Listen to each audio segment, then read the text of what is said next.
बटोगे तो कटोगे, एक हैं तो सेफ हैं, देख सपाई बिटिया घबराई। ये नारे हैं बीजेपी के और ये नारे हैं योगी आदित्यनाथ के।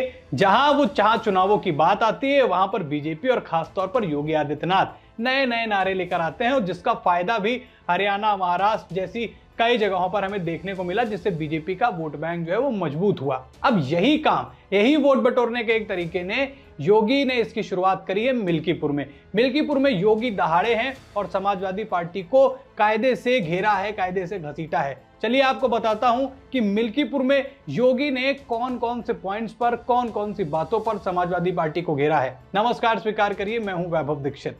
बात करें मिल्कीपुर की, देखिए मिल्कीपुर इतने समय प्रदेश की सबसे हॉट सीट है।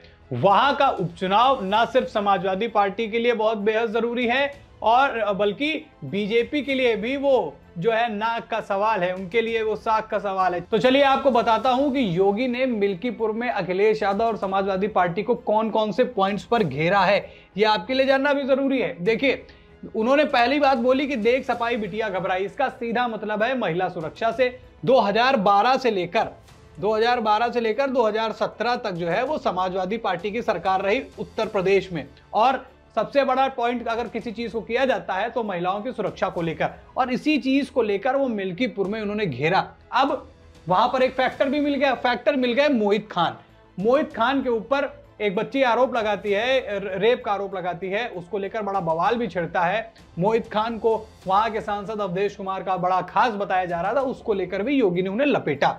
अब बात करते हैं दूसरी सबसे बड़ी कमजोरी पर, जिसको लेकर मिल्कीपुर के उपचुनाव में योगी गरजे। उन्होंने कहा कि माफिया के लिए सपा नेता आंसू बहाते हैं। देखिए, ऐसे इसका कहने का मतलब ये साफ तौर पर है, ये भी माना जाता है कि माफियाओं का राज जो है अखिलेश यादव की सरकार में वो बढ़ चढ़कर दिखा। खास तौर पर जो गुंडे माफिया थे उनको सत्ता में कहीं ना कहीं जगह मिल गई और उस चीज से समाजवादी पार्टी को उतने समय तो सही लगा, लेकिन उस बात का एक नेगेटिव फैक्टर समाजवादी पार्टी के साथ जुड़ गया, जिसका बीजेपी आज तक फायदा उठाती हुई चली आ रही है।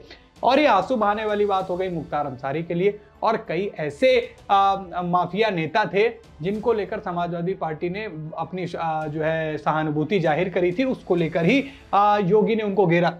और उन्होंने परिवारवाद को लेकर भी सपा पर हमला बोला। उन्होंने परिवारवाद को ऐसे घसीटा कि भैया अवधेश प्रसाद जो है पहले मिल्कीपुर से विधायक थे, वहां से उनको सांसद बन गए, जीत गए, फिर घूम फिरा के सीट उनके लड़के के पास आ गई, अजीत प्रसाद के पास में। तो इसको लेकर घेरा कि भाई साहब क्या एक ही परिवार राजनीति करेगा। और इस बात का जो है रोज जो है वो समाजवादी पार्टी के कार्यकर्ताओं में भी है कि लगातार एक ही परिवार को मौके दिए जा रहे हैं। हालांकि जीत मिल रही है, पर जो परिवारवाद का एक ठप्पा है, जो पॉइंट है, वो मिल गया बीजेपी को, और उसी को लेकर योगी ने अखिलेश यादव को घेरा है। मिल्कीपुर का उपचुनाव देखिए बहुत ही रोचक होता जा रहा है। एक तरफ जहां अपर्णा यादव को भी 3 जनसभाओं के लिए उतारा गया है, डोर टू डोर प्रचार प्रसार के लिए उतारा गया, वहीं योगी भी वहां पर अब पहुंच गए हैं। महाकुंभ से दिल्ली पहुंचे, दिल्ली से उसके बाद मिल्कीपुर। लगातार योगी जो है वो विपक्ष पर टूट रहे हैं और इस बार समाजवादी पार्टी उनके निशाने पर आई, क्योंकि मिल्कीपुर में उपचुनाव है। मिल्कीपुर का उपचुनाव योगी के लिए जो है वो नाक का सवाल है, क्योंकि जिस अयोध्या सीट पर वो चुनाव हारे, जिस फैजाबाद सीट पर वो चुनाव हारे थे, वो मतलब कि इसका किसी ने एक्सपेक्ट ही नहीं किया था कि भैया बीजेपी वहां हार जाएगी, क्योंकि वहां पर बना था राम मंदिर की प्राण प्रतिष्ठा हुई, वर्षों के इंतजार बाद राम मंदिर बना, और जब चुनाव हार गए तो काफी आलोचना हुई अयोध्या वासियों की भी और बीजेपी की। देखिए, बीजेपी ने किया और समाजवादी पार्टी को भी पॉइंट्स मिल गए बीजेपी को घेरने को, और बहुत घेरा भी। अवधेश प्रसाद को पोस्टर बॉय बनाया। अब उसी अवधेश प्रसाद को लेकर परिवारवाद वाला निशाना जो है योगी आदित्यनाथ ने अखिलेश यादव पर साधा है। अब देखने वाली बात होगी कि मिल्कीपुर के उपचुनाव में ये पॉइंट जो आज योगी ने पहले ही जनसभा में बोले हैं, क्या इसका फायदा बीजेपी को मिलेगा? क्या अखिलेश यादव अगली जनसभा में इन सारी चीजों का जवाब देंगे? क्या उनका नेता इस बात को कोई जवाब देगा? ये तो खैर देखने वाली बात है। मिल्कीपुर का उपचुनाव देश में बहुत चर्चा का विषय बना हुआ है।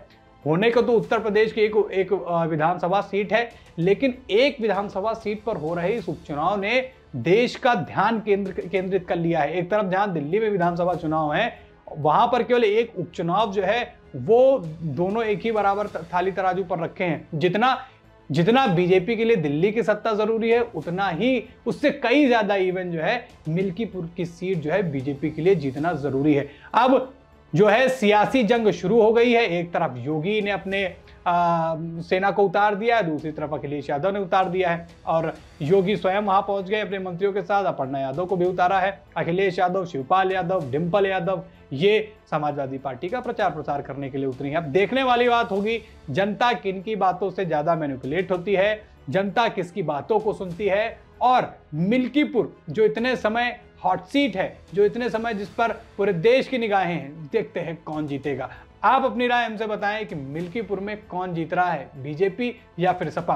कमेंट सेक्शन आपका इंतजार कर रहा है, कमेंट में बताएं। वीडियो को लाइक और शेयर करें। चैनल पर नए हैं तो चैनल को जरूर सब्सक्राइब करें। फिर मुलाकात करेंगे एक नई खबर में। इस खबर में इतना ही, धन्यवाद।